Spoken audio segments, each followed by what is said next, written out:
Mi suegro me ha comentado de un miembro de la Union Church que es nieto del expresidente Dígoras. No me acuerdo en cuál década o periodo que estuvo de presidente, pero hace bastantes años, entiendo. Por cierto, escribió un libro que el nieto tenía y se lo prestó a mi suegro. Y hablando de mi suegro, resulta que un primo de él, de mi suegro, Pablo Filippi se llama, había hecho una investigación de su genealogía, o sea, sus ancestros. Y pues descubrió de que su antepasado de todos los Filippi en los Estados Unidos había llegado a los estados hace como 200 años. Y salió pues datos interesantes como que un descendiente de ellos se había casado con una descendiente del gobernador de la colonia inglesa de Massachusetts, Bradford, de apellido Bradford. Y también salió de que hubo un oficial, uno de ellos había sido oficial en el ejército del norte en la guerra civil de los Estados Unidos. Y bueno, contado de que salieron algunos datos interesantes de eso. Por cierto, las genealogías son como los pedigrí para las mascotas. Tienen un propósito de comprobar algo. Me imagino que para muchos de nosotros cuando hablamos de los parientes buenos o famosos o que han logrado algo, pues si tenemos parientes importantes, interesantes, el propósito en compartir a lo mejor es para plantear la posibilidad de que seamos nosotros también importantes e interesantes. Pero de todos modos, se nota que cuando hablamos de genealogías de nuestros familiares, tenemos la tendencia de mencionar a los buenos, a los famosos, a los que han logrado algo. Tenemos la tendencia de no mencionar a los parientes penosos. Y la verdad es que cada familia tiene algunos parientes penosos, ¿verdad? Pues nadie se va a jactar diciendo, sí, fíjese que hace 150 años tenía un bisabuelo que era el que compraba y vendía esclavos. O nadie va a decir que pues tenía un tío que pasó años en un manicomio. O sea, son cosas que no mencionamos. Hay genealogías en la Biblia. Ahora, a mí, en la mayor parte de mi vida cristiana, no me han gustado las genealogías en la Biblia. Tengo que confesar que cuando estoy por años leyendo la Biblia, cuando me topaba con una genealogía, ¿saben lo que hacía? Daba vuelta a la página, a la sección que seguía, porque eran aburridas, llenas de nombres que no se podía pronunciar y cuyas historias se desconocían. Pues esta mañana, por cierto, vamos a ver una genealogía. Es una genealogía de Jesucristo. En este mes en que estamos hablando mucho del nacimiento de Jesucristo, es una genealogía que introduce una historia del nacimiento de Jesucristo. Pero la genealogía que vamos a ver se sale de esa costumbre de no mencionar a los parientes penosos. La genealogía que vamos a ver, por cierto, no es común en el mundo antiguo mencionar a las mujeres en las genealogías, pero en este caso menciona a 5 mujeres que tienen algo penoso en su historia. De hecho, en el caso de algunas de esas 5 mujeres, si su historia fuera una película, la película sería de clasificación C. ¿Ya? Ahora dije que las genealogías son como los pedigrí para las mascotas. Sirven para comprobar algo. Y de hecho es cierto. Vamos a abrir la Biblia. Les invito a abrir su Biblia a Mateo capítulo 1. Vamos a estar viendo los primeros 17 versículos. Y cuando todos lleguemos ahí, vamos a ver en el primer versículo lo que se pretende lograr o comprobar con la genealogía, por lo menos a grandes rasgos.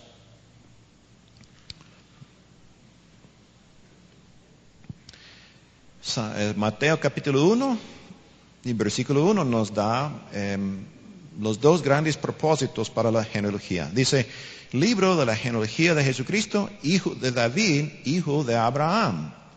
Cuando dice hijo de David, el propósito es comprobar de que Jesús viene de la línea de David y como un descendiente de David se califica para ser el Mesías, un rey de Israel. Ahora, cuando dice hijo de Abraham, lo que se quería comunicar es de que Jesucristo cumple las promesas que Dios hizo a Abraham, incluyendo la promesa, serán benditas en ti todas las familias de la tierra. Ahora, ¿qué se comprende con esa frase de que serán benditas en ti todas las familias de la tierra?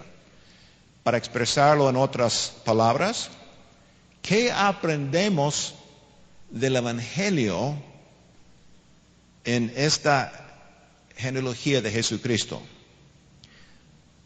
O para afinar la pregunta un poquito más, ¿qué es lo que nos enseñan las historias de esas 5 mujeres acerca del Evangelio, de ese aspecto, de ese propósito del nacimiento, la venida de Jesucristo, de ser una bendición a todas las familias de la tierra? Pues vamos a ver la respuesta en las 5 historias de esas mujeres. Si quieren, se pueden quedar en Mateo capítulo 1 y voy a hacer referencia a algunas. En algunos casos yo voy a buscar los textos y si quieren acompañarme bien, si hacen eso, mantengan pues un papelito o bolígrafo en Mateo 1 porque vamos a siempre estar volviendo. La primera mujer se llama Tamar. Dice en versículo 2, Abraham engendró a Isaac, Isaac a Jacob, Jacob a Judá y sus hermanos. Judá engendró de Tamar a Fares y a Sara. A propósito, un tip con las genealogías bíblicas. Cuando hay un patrón en la genealogía, o sea, fulano engendró a sotano y así, y se sale ese patrón, es como que el autor estuviera pues moviendo pues una bandera roja diciendo, presta atención porque esto es importante. Entonces aquí nos topamos con Tamar. Tamar fue nuera de Judá. Su historia entonces está entretejida con la historia de Judá. En la historia de Tamar vamos a ver que Dios usa una mujer, una persona digamos que actúa en fe en Dios y para avanzar su reino, aun cuando los medios que la persona escoge no pueden ser los adecuados. Dios honra a la fe, aun cuando metimos la pata a veces en cómo tratamos de hacer lo correcto. Si quieren acompañarme, voy a hacer referencia a algunos versículos en la historia de Judá, en capítulo 37 de Génesis. Judá llegó a ser un líder, y cuando conocemos a Judá en Génesis 37, la verdad es que no es un buen líder, es un líder que está influyendo a sus hermanos a hacer algo malo. Está influyendo a sus hermanos a vender a José como esclavo. Entonces, en versículo 25 de capítulo 37, los hermanos habían agarrado a José, le habían echado en una cisterna. Se hablaba de la posibilidad de matarlo. Versículo 25, y se sentaron a comer pan y alzando los ojos miraron. Y hay aquí una compañía de ismaelitas que venía de Galaad. Y sus camellos traían aromas, bálsamo y mirra, e iban a llevarlo a Egipto. Entonces Judá dijo a sus hermanos, ¿qué provecho hay en que matemos a nuestro hermano e encubramos su muerte? Venid y vendámosle a los ismaelitas. Y no sea nuestra mano sobre él, porque él es nuestro hermano y nuestra propia carne. Y los hermanos convinieron con él. Y cuando pasaban las madianitas mercaderes, sacaron ellos a José a la cisterna y le trajeron arriba y le vendieron a los ismaelitas por 20 piezas de plata. Llevaron a José a Egipto. Para encubrir, porque pues hacía falta un hermano, ¿verdad? Habría que proveer alguna explicación. Entonces, para engañar a su padre, lo que hicieron es que tomaron la túnica de José, su prenda de ropa, mataron a una cabra y rociaron la sangre de la cabra sobre la prenda. Y llegaron a José, llegaron a Jacob y le dijeron, esta prenda reconoce si es de tu hijo o no. Recuerden ese patrón, porque a veces cuando tenemos una área en nuestra vida en que debemos crecer, en que estamos abusando de otros o pues hiriendo a otros, Dios a veces nos hace objeto del mismo trato que extendemos a otros para que nos demos cuenta de lo que estamos haciendo. El cuadro de Judá que sale aquí en capítulo 37 es un poco feo. Se pone más feo en el capítulo que sigue. Aquí es el capítulo 38 donde sale la historia de Judá y Tamar. Lo que pasó fue lo siguiente. Judá se apartó de donde estaban viviendo sus hermanos y con un cuate cananeo que se llamaba Ira, pues se fue a vivir donde solo hubo cananeos y se metió mucho en la cultura de ellos. Aconteció que en aquel tiempo que Judá se apartó de sus hermanos y se fue a un varón adulamita que se llamaba Ira. Y lo que hace Judá es que se casa con una cananea y rápidamente, obviamente no fue un proceso tan rápido, pero tuvo 3 hijos con ella. Y vio ahí a Judá, la hija de un hombre cananeo, el cual se llamaba Sua, y la tomó y se llegó a ella. Y ella concibió, dio a luz un hijo, y llamó su nombre Concibió otra vez y dio a luz un hijo, y llamó su nombre Onán. Y volvió a concebir, y dio a luz un hijo, y llamó su nombre Sela. Y resulta que de estos 3 hijos que nacieron a Judá y su esposa cananea, por lo menos 2 calificaron como muy malvados. Y Dios, al grado de que Dios intervino y los mató. Dice versículo 7. Quiero ver. Versículo 6. Después Judá tomó mujer para su primogénito, la cual se llamaba Tamar. Y el primogénito de Judá, fue malo ante los ojos de Jehová, y le quitó Jehová la vida. Ahora, lo que sigue es muy raro para nosotros porque es una costumbre con la cual nos cuesta identificarnos. Pero en el mundo antiguo, en el cercano oriente ahí, pues hubo una costumbre de que cuando se moría un hermano que estaba casado, era obligación del padre de la familia proveer uno de los otros hermanos como esposo. Y la idea era, por un lado, de que la pobre viuda joven tuviera hijos para que cuando estuviera pues muy anciana, los hijos podrían cuidarle en su vejez. Pero por el otro lado, el patrimonio del hermano muerto, de esa manera podría pasar a la siguiente generación. Pues así que Judá le dio su segundo hijo, que se llamaba Onán. Y resulta que Onán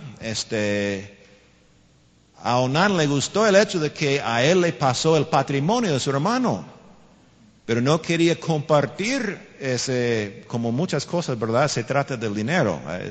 No quería soltar ese patrimonio para un hijo que podría salir de la unión con él y Tamar. Entonces, aquí llegamos a una parte de la historia que es clasificación C. Entonces, Judá dijo a Onán, llégate a la mujer de tu hermano y despósate con ella y levanta descendencia de tu hermano. Y sabiendo Onán que la descendencia no había de ser suya, sucedía que cuando se llegaba la mujer de su hermano, vertía en tierra para no dar descendencia a su hermano. Entonces tenía relaciones sexuales con ella, pero tomó medidas para no dejarla quedar embarazada. Eso fue el asunto. Y versículo 10, y desagradó en ojos de Jehová lo que hacía, y a él también le quitó la vida. ¡Wow! Tamar no está jugando un partido de béisbol, pero ya tiene 2 strikes. Dos varones, se casó con 2 varones, 2 hermanos, y ya los 2 están muertos. Ahora bien, Judá está en una etapa de su vida en que su condición espiritual está muy baja. Él es ciego a la maldad de sus hijos. La conclusión a que Judá llega es que no es que esa mujer, pues qué esposa más mortífera. Esa mujer tiene algo. 2 hijos se han casado con ella y los 2 hijos están muertos. Entonces hace una cosa.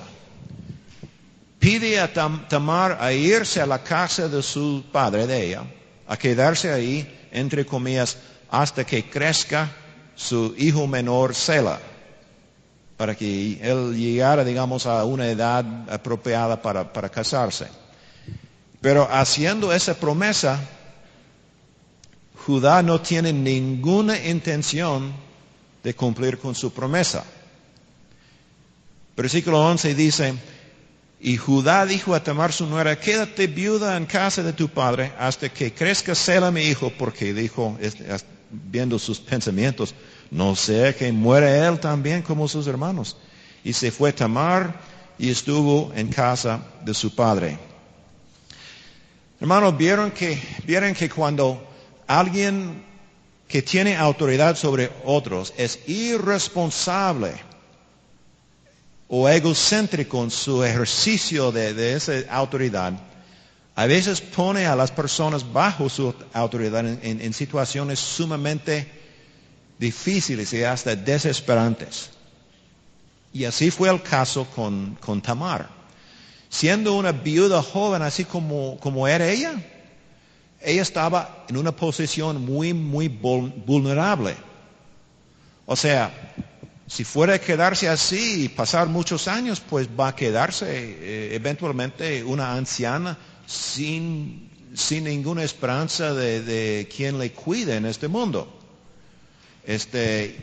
Y pues resulta que con el paso del tiempo, Tamar observa de que Sela ha llegado a la edad en que bien puede casarse, pero que Judá no hace nada.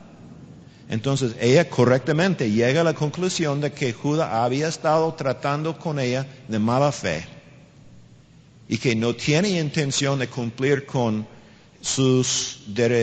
cumplir con ella sus derechos legales como le corresponde hacer Judá. Entonces, Judá le ha puesto a Tamar en una situación muy difícil. Y hasta este punto en la historia, Tamar es pasiva, ¿verdad? Bueno, se casa con el hijo y el hijo se muere y se casa con otro, se muere y le manda a la casa de su padre. Pero ahora sí, ella decide tomar cartas en el asunto. Los medios quizás no tan correctos, pero ella sí, pues, piensa en un plan. Y lo que tenemos aquí, pues, bueno, leamos los versículos, voy a leer los versículos. Pasaron muchos días y murió la hija de Suá, la mujer de Judá. Entonces, la esposa de Judá muere. Después Judá se consoló y subía a los trasquiladores de las ovejas a Timnat, él y su amigo Ira el Adulamita. Y fue dado aviso a Tamar diciendo, he aquí, tu suegro sube a Timnat a trasquilar sus ovejas. Entonces se quitó ella los vestidos de su viudez y se cubrió con un velo y se arrebozó y se puso en la entrada de Enaim junto al camino a Timnat, porque veía que había crecido Selah y ella no era dada a él por mujer. Ahora lo que tenemos aquí es Judá, un creyente, pero muy, muy decaído espiritualmente, viviendo con un cananeo prácticamente, casado con una mujer no creyente, con por lo menos dos hijos muy malvados. Una de las indicaciones de la condición espiritual de Judá es de que debería haber estado preocupado por su descendencia. Es decir, Dios había dado promesas a Abraham, promesas de muchas cosas, incluyendo la promesa de ser bendición espiritual a los demás, como vimos. Para que esas promesas llevaran a cabo el programa del Señor, habría que tener descendencia. Judá había perdido a su esposa, había perdido a dos hijos, solo uno se quedaba, y pues por cualquier cosa que pasara a Selah, pues pierde su descendencia. Él no estaba preocupado por su descendencia, pero Tamar sí estaba preocupada por la descendencia de la línea de Abraham. Y aquí vemos una gran ironía. Judá, hijo de Israel, no estaba preocupado por las promesas divinas. Tamar, cananea, sí estaba preocupada por las promesas divinas. Por otro lado, poniéndolo en otras palabras, Judá se había casado con una mujer cananea y se volvió cananeo en su estilo de vivir. Y viene esa nuera, se casa con uno de sus hijos. Esa nuera cananea, irónicamente, se vuelve israelita, porque ella sí se preocupó por las promesas divinas. Pero como dije, bueno, antes de llegar a lo que iba a decir, una observación final sobre lo que está pasando. Lo que vemos aquí en este punto de la historia, y es increíble cuando uno ve la condición espiritual de Judá, es que vemos que Dios está cumpliendo su promesa a Abraham. En ti serán benditas todas las familias de la tierra, porque esa nuera se convierte a la fe en Jehová. Ahora, la fe de Tamar no era muy madura, y los medios que ella ocupa, eso es lo que yo voy a decir, no son los adecuados. Ella ocupa engaño. La verdad es que técnicamente se vuelve adúltera. Pero veamos que aún en medio de pecado, de que Dios puede intervenir y hacer progresar su reino.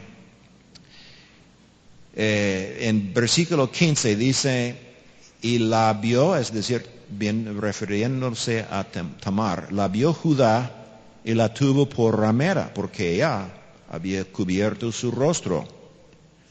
Y se apartó del camino hacia ella y le dijo, déjame ahora llegarme a ti, pues no sabía que era su nuera.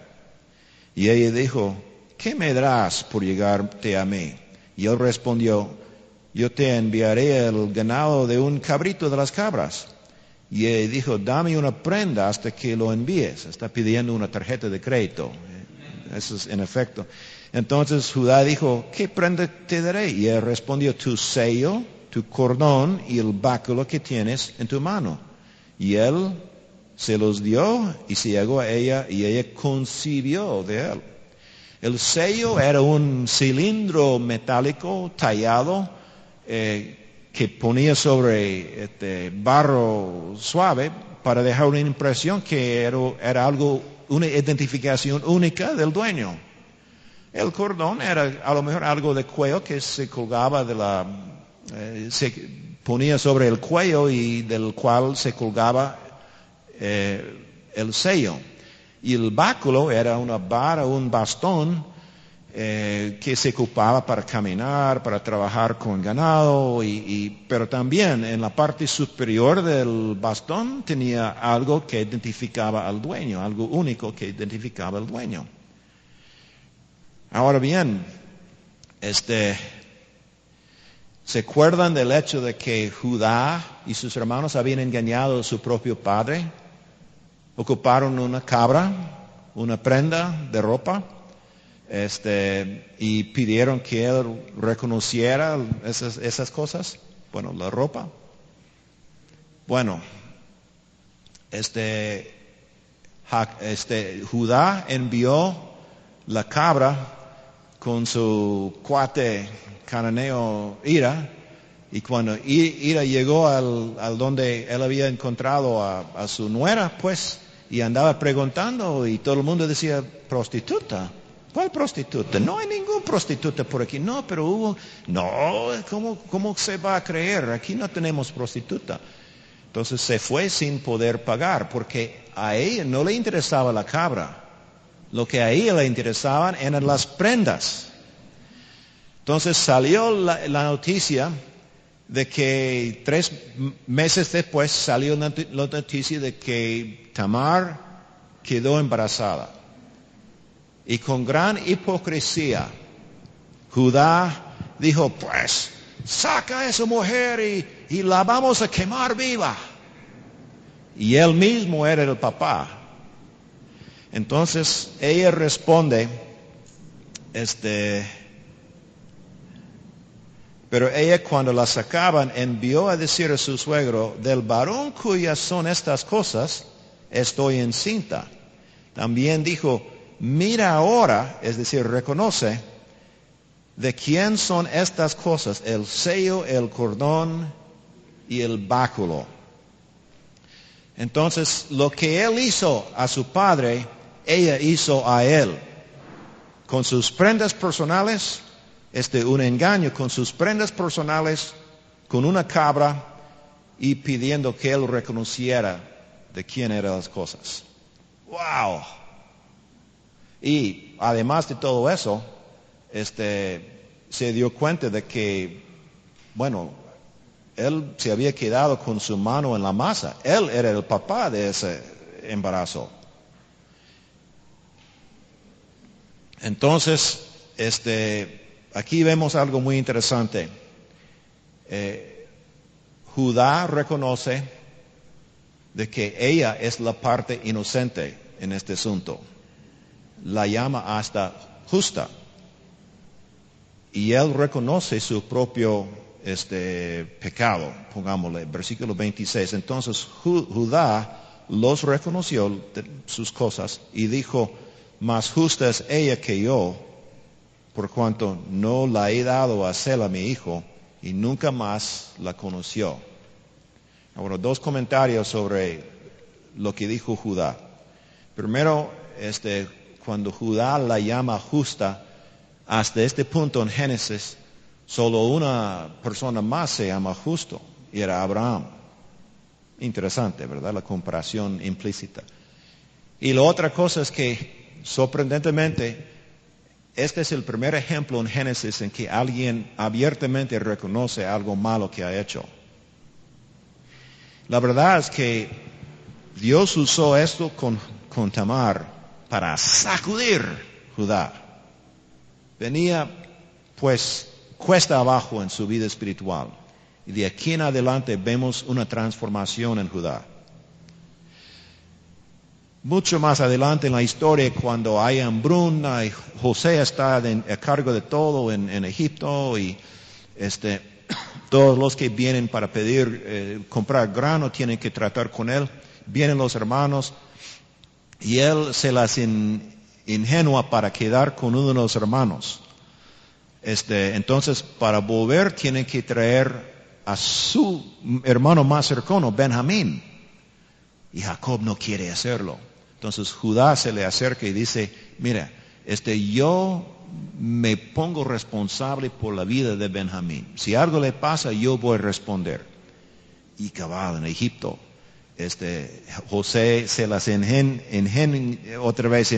para dejar algo personal de él en el saco de Benjamín. Entonces vienen todos los hermanos de regreso y Judá se acerca a José y dice, pues yo me ofrezco a quedar en lugar de Benjamín. Vemos sacrificio, compasión, preocupación por el bienestar de su padre. Judá se había cambiado.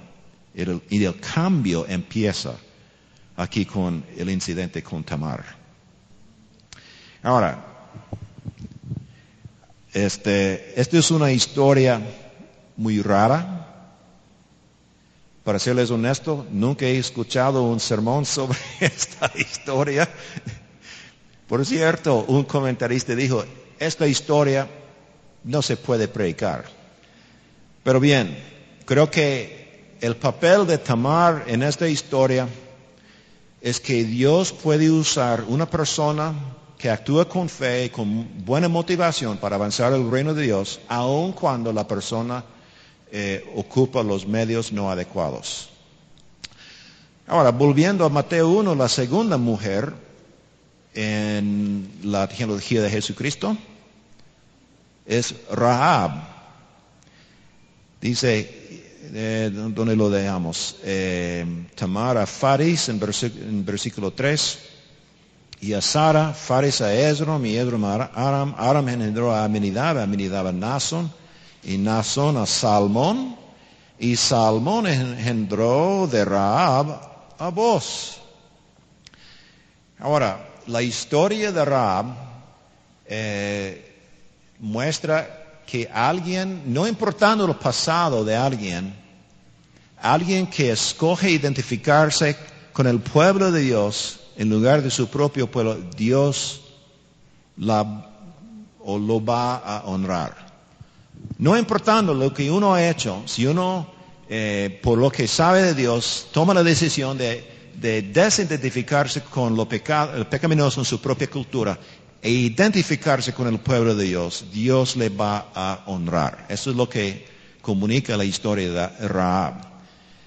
Para los que conocen la historia, la van a disfrutar otra vez, porque brevemente voy a recapitular la historia. 40 años de peregrinación en el desierto, y cuando esto llegó a su fin, era momento de invadir la tierra prometida, pero una ciudad fortificada, Jericó, se quedaba en medio, y tenían que conquistar esa ciudad primero, porque si no podrían atacarlo en su punto débil ya entrando a la tierra prometida. Entonces Josué envió 2 espías para buscar los puntos débiles de las defensas de la ciudad. Después de hacer un recorrido de la ciudad, los 2 espías se quedaron en la casa de Rahab. A lo mejor lo que ella tenía era una especie de posada,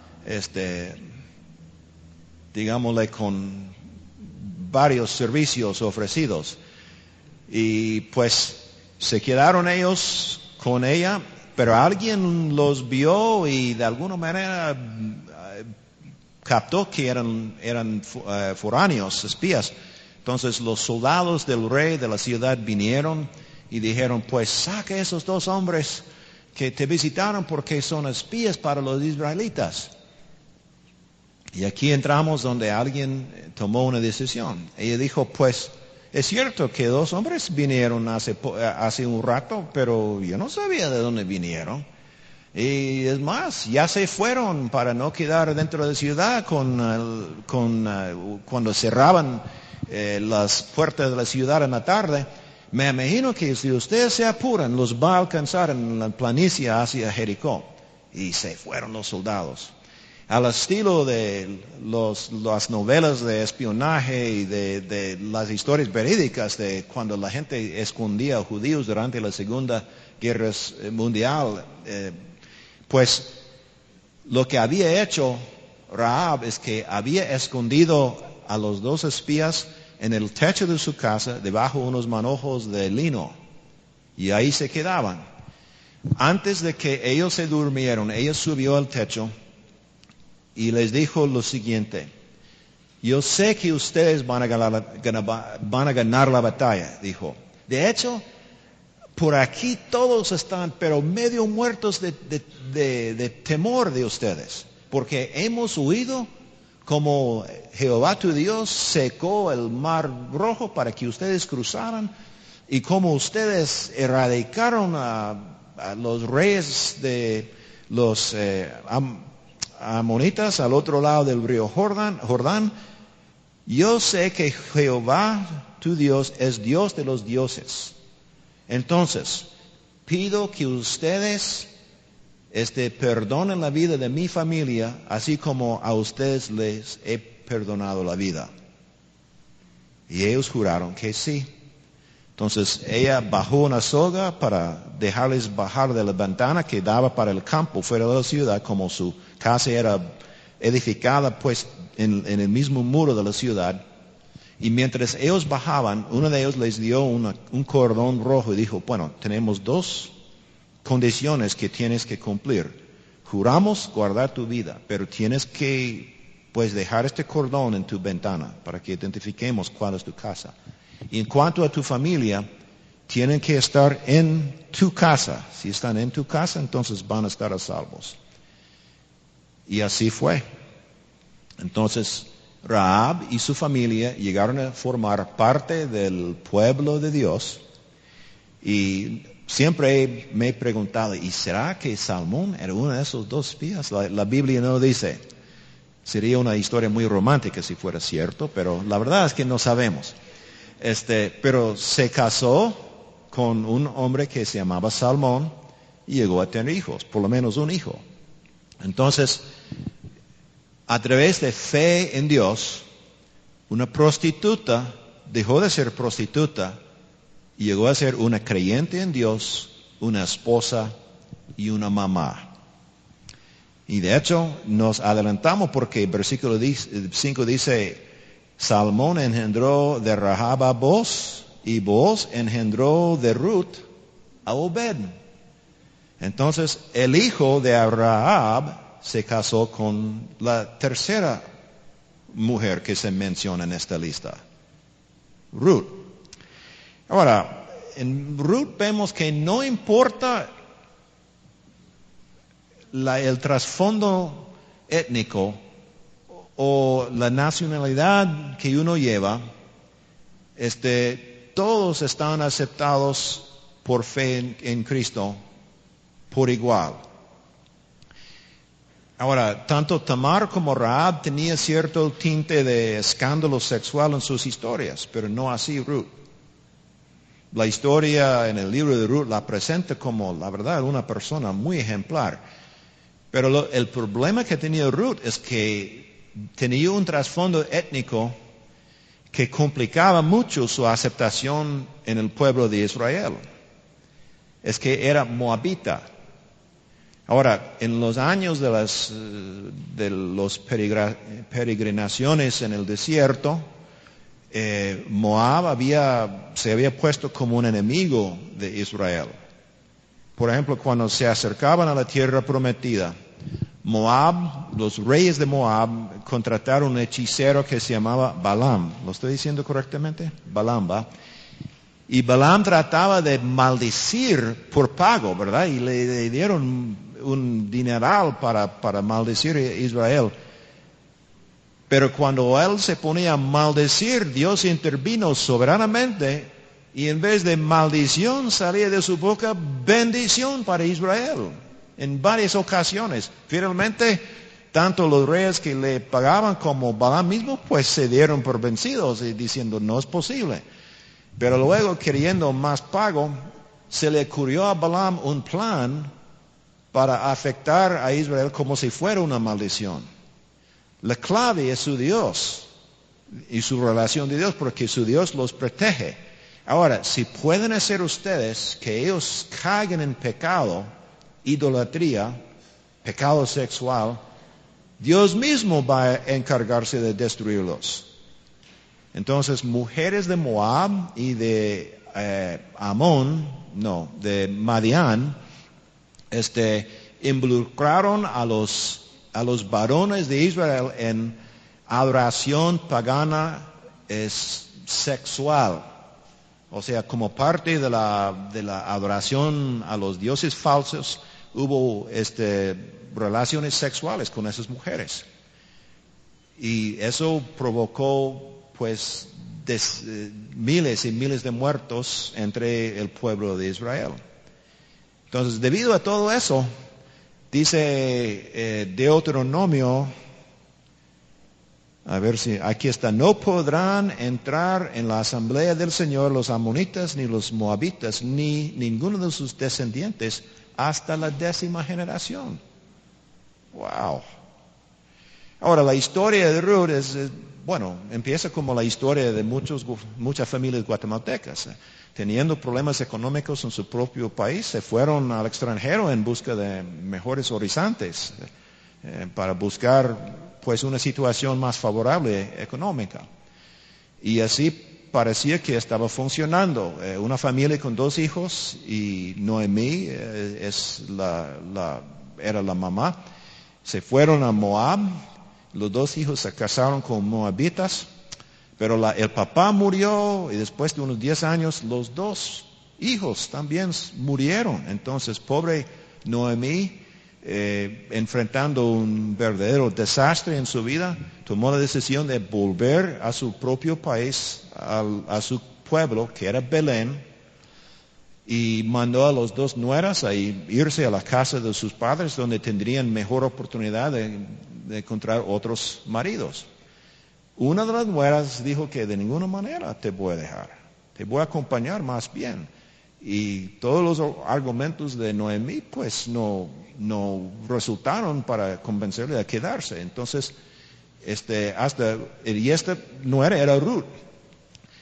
Y lo que ella dijo que cayó a Noemí es, tu pueblo será mi pueblo y tu Dios será mi Dios. Entonces, buscando el bienestar de su suegra, Ruth acompañó a Noemí de regreso a Belén. Y ahí en Belén, pues, el carácter de Ruth salió en varias maneras. El hecho de que ella se puso como voluntaria para buscar comida para las 2 de ellas. El hecho de que encontrando un campo donde podía trabajar rebuscando sobras de las cosechas, ella era muy trabajadora.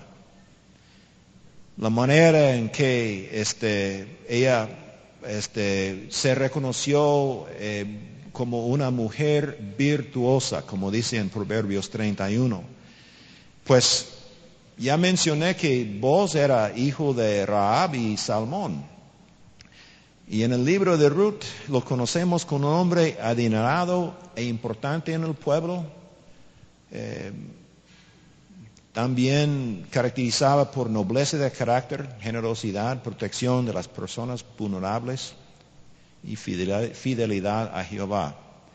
Y cuando los 2 casaron, Boaz y Ruth, los testigos dijeron que por medio de esta joven, el Señor te conceda una descendencia tal como tu familia sea como la de Fares, el hijo de Tamar, le dio a Judá. Interesante la conexión que hicieron, ¿verdad?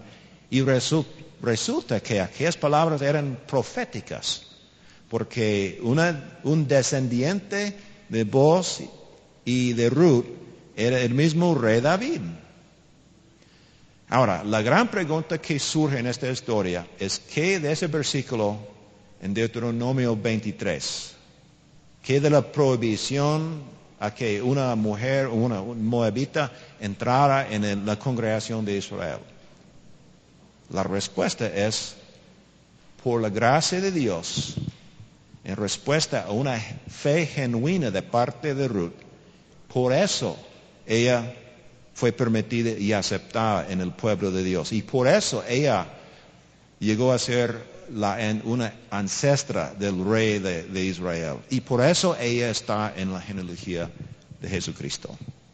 porque así se cumple la promesa, serán benditas en ti todas las familias de la tierra. La cuarta mujer. Quiero ver, dejamos en versículo 5, ¿verdad? Isaí engendró al rey David, y el rey David engendró a Salomón, de la que fue mujer de Urías. La cuarta mujer es Betsabé. Fíjense que ni siquiera se menciona el nombre Betsabé. Quizás para enfatizar de que no solamente hubo adulterio, sino que también un asesinato de por medio. Una pregunta, una lección que yo encuentro en esta historia es aquellos que experimenten como efectos colaterales del pecado, reciben en sus propias vidas efectos colaterales del pecado de otros, pues reciben de Dios consuelo y gracia con el arrepentimiento. Voy a explicar. Una pregunta que se levanta en la historia de David y Betsabé es, ¿qué tan culpable fue Betsabé? Es una pregunta un poco difícil de contestar. Uno podría decir, hombre, ¿verdad? ¿Con adulterio? ¿Cómo vas a creer que no hay culpa de parte también de la mujer? Aquí voy a hacer de nuevo referencia al texto mismo. Si quieren acompañarme, echemos un vistazo a 2 de Samuel capítulo 11.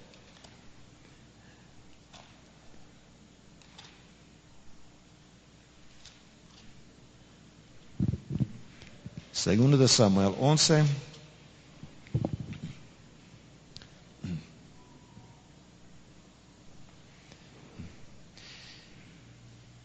Ahora, lo que vamos a ver en la historia es que el texto pinta a David como el protagonista en el asunto. Entonces, me atrevo a decir que el texto pinta a David por lo menos como el mayor responsable, posiblemente el responsable. Una de las pistas en el texto es que el uso de la palabra, del verbo enviar. Por ejemplo, vemos en versículo 1, aconteció al año siguiente, en el tiempo que salen los reyes a la guerra, que David envió a Joab. Luego, versículo 2, observó a Betsabé bañándose en el techo de su casa. Versículo 3, envió David a preguntar por aquella mujer y le dijeron, aquella es Betsabé, hija de Eliam, mujer de Urías Eteo. Y envió David mensajeros y la tomó. Vino él y él durmió con ella. Entonces pinta un cuadro en que la iniciativa es de parte de David. Ahora hay dos posibilidades aquí. Una posibilidad es un cuadro como está saliendo en los noticieros hoy en día, en que políticos estadounidenses, gente que está involucrada en el rodaje de películas de Hollywood, vienen con una historia de imponerse a mujeres, y las mujeres, para no confrontar horribles consecuencias, accedieron a los avances sexuales de esos hombres poderosos. Ahora, podría haber sido una situación así con David.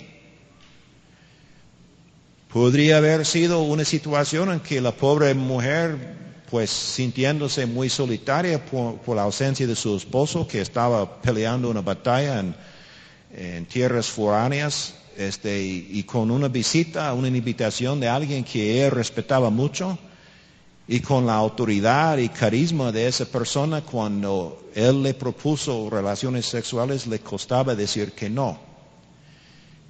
Cualquier de los dos escenarios que era el caso, lo cierto es que David tenía mayor responsabilidad y Betsabé menos. Ahora, ella tomó la iniciativa en un versículo, y el versículo 5. Y concibió la mujer y envió a decirlo, a hacerlo saber a David, diciendo, estoy encinta. Y al estilo de los políticos modernos, David empieza a hacer una campaña de encubrimiento. Otra vez envía un mensaje a Urías diciendo que venga a Jerusalén. Y viene y le pregunta cómo va la batalla y cosas al estilo. Pero lo que realmente pretendía es que fuera a su casa a dormir con su esposa, para que él en brazos pareciera algo natural. Urías no va a su casa. David trata de emborracharlo. Y Urías borracho tenía más integridad que David sobrio. Rehusaba ir a su casa. Finalmente, David otra vez envía algo. Envía una nota por mano de Urías, una nota sellada a Joab, diciendo que en la batalla manda a Urías al frente y que los demás se retiren de él. O sea, de matar a Urías por mano de los soldados enemigos. Y así fue. Y el texto dice que Betsabé estaba de luto por su marido muerto, y cuando pasó el tiempo de luto, David se casó con ella, nació el bebé, y nadie sabía nada del gran abuso de autoridad que David había ejercitado. Pues, casi nadie. El texto dice, y a Jehová le desagradó lo que David había hecho. Entonces Jehová envió el profeta Natán para confrontarlo con su pecado. David confesó su pecado, aceptó las consecuencias. Al aceptar las consecuencias, Natán dijo, debido a tu arrepentimiento, no vas a morir por tu pecado. Pero el bebé de tú y Betsabé se va a morir. David ayunó, oró, pero a pesar de su intercesión, el bebé se murió. Y David aceptó eso. Y luego el texto dice, en capítulo 12,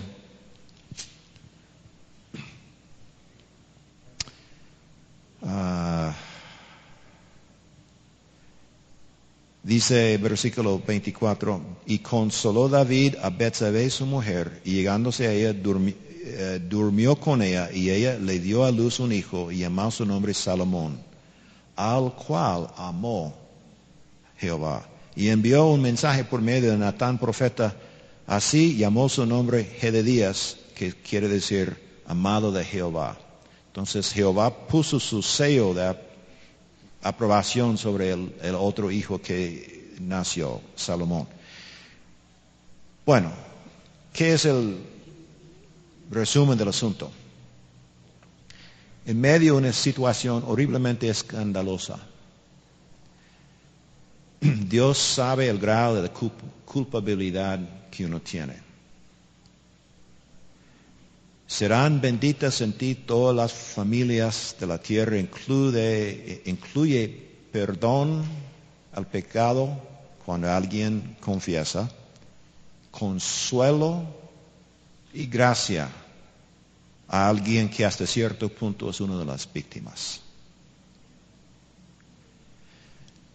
Volviendo a la genealogía, y casi terminando el mensaje a propósito,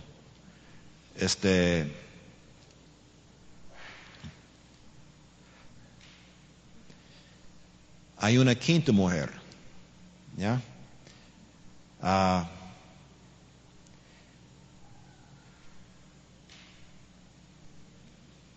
Estoy debatiendo si vamos a leer todo, vamos a brincar quizás hasta el fin. Lo que pasa aquí es que la genealogía traza de Abraham hasta el primer rey. Y luego una serie de reyes, algunos buenos y otros no tan buenos, pero de David hasta Jeconías y el cautiverio en Babilonia. Y de ahí, después del cautiverio, ningún rey, los descendientes de los reyes hasta Cristo. En versículo 16 dice, y Jacob engendró a José, marido de María, del cual nació Jesús. Más bien, lo leí mal. De la cual nació Jesús llamado el Cristo. O sea, la genealogía misma usa cuidadosamente la gramática para comunicar que Jesucristo no era hijo biológico de José, sino de María. Y eso es debido a que su concepción fue un milagro. Ahora, todas las mujeres menos Ruth tenían cierta sombra de escándalo sexual. También María, pero en este caso una sombra no merecida, porque su concepción fue un milagro.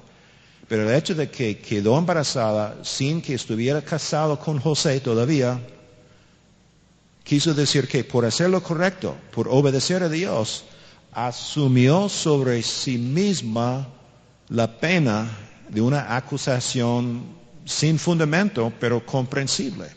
Vivió con la sombra de que todo el mundo iba a pensar de que ella había sido infiel a su prometido.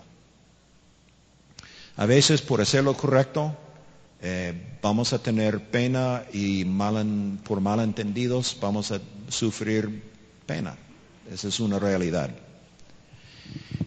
Ahora, empezamos en esta genealogía con una inquietud, viendo que la genealogía presenta a Jesús como soberano y salvador, cumpliendo la promesa de Abraham, serán benditas en ti todas las familias de la tierra. Vimos la pregunta, ¿qué aprendemos del Evangelio, de la historia de estas 5 mujeres?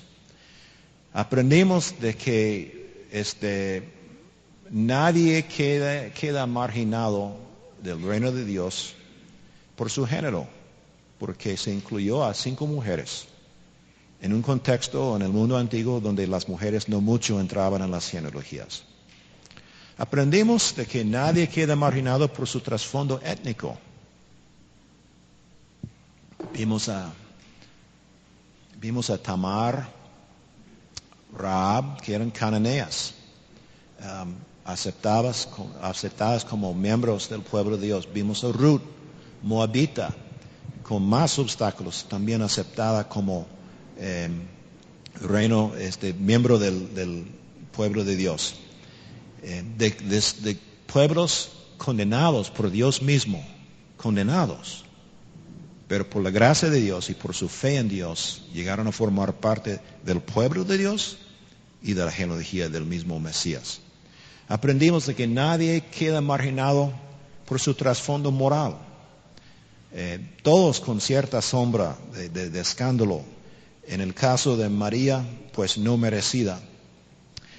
Y vimos en Betsabé, aunque puede ser menos culpable o no culpable, uno a veces se queda salpicado por el pecado de otro. Y ella también recibió gracia. Y es interesante de que en lugar de hacer lo que muchos hacen con genealogías y hablando de sus parientes, de no mencionarlo a los parientes penosos, Mateo saca y hasta pone énfasis en los parientes penosos. Es interesante de que en medio de todo eso, ahí están algunos héroes, reyes, pero también al lado de ellos en la genealogía, prostitutas, asesinos, adúlteros. La verdad es que la genealogía de cierto punto es un microcosmo de cada uno de nosotros, con nuestras virtudes y nuestros fracasos garrafales. Y Jesús vino para ser soberano, pero también para ser salvador, porque nació en parte para morir, para que su muerte fuera del pago de nuestros pecados, para asumir en Él mismo nuestra pena, nuestra vergüenza, y para darnos el honor que Él tiene. También esta genealogía es un microcosmo de nuestras propias familias. Pues en nuestras familias tenemos héroes, gente, parientes de los cuales nos jactamos, y hay otros parientes que no mencionamos a los que están fuera de la familia. Hay secretos familiares. Así fue en la genealogía de Jesucristo también. Y el asunto es que si hay hijos, nietos, sobrinos, primos, que han tomado o están tomando malas decisiones, podemos saber de lo que hemos visto en las vidas de estas 5 mujeres, de que en medio de las malas decisiones, Dios todavía está. Y si oramos, pues Dios va a estar no solamente presente, pero obrando. Hay esperanza porque Dios no queda con las manos amarradas por nuestros errores o los errores de nuestros parientes. Dios puede y a veces hace milagros en nuestras familias. Tengamos esperanza.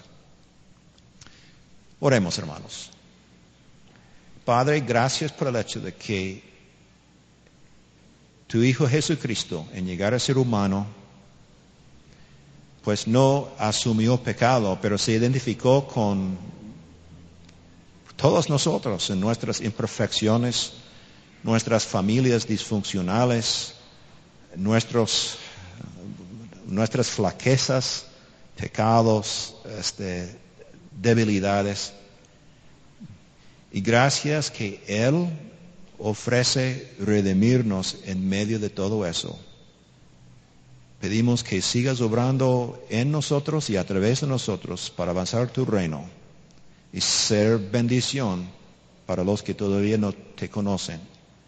Por cierto, Padre, pedimos tu bendición, que uses grandemente la actividad del 23, que hagas muy claro tu evangelio para los que llegan.